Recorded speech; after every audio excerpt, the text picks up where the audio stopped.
Hey guys, so we have arrived at our little destination.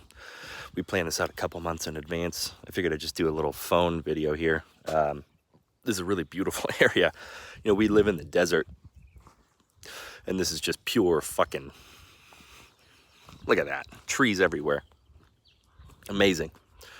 We got these crazy little, whatever the hell that is here. But I want to talk about something that happened when we were on our way up here. So you could probably tell I'm sick, or you should be able to tell. I got this little common cold thing going on. All of us got it. Kind of sucks, but what are you gonna do? It's a little prickly pear. That's so cute. This is a really quaint little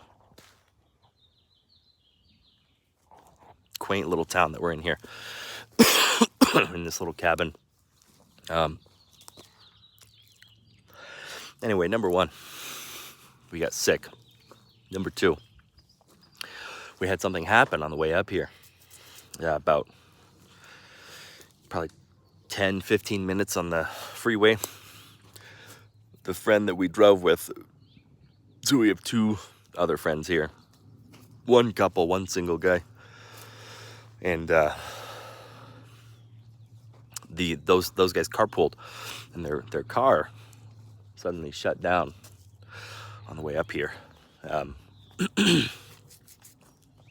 It's interesting because when we read the Bible as Christians, if you're a Christian or not, whatever, right? Just hear me out. We read the Bible, we talk about things like spiritual warfare, but then we don't attribute it when it actually happens. So, you know, there's forces that don't want us to come up here. We had this like insane intervention that happened. It was just like, what the fuck, man? So there's these two forces at play. This dichotomy of a darker force that doesn't want us to come up here, gets us sick right before the trip, you know, breaks the car. But then there's just some random stranger. We were pulled over on the side of the freeway. There's a guy, he pulled over. He was like, yeah, you checked the battery, blah, blah, blah. Yeah, we checked the battery, blah, blah, blah. He's a car mechanic. And he was like, He just pulls up a piece. I don't know shit about cars. There was some little, like rubber piece that was in something. Some little like gasket thing with some kind of like valve that opens and closes. And he was like, yeah. I figured that might be it. I just got rid of this car. I had the same exact car. I had the same exact car that my friend drives. And I guess it happens all the time with that car.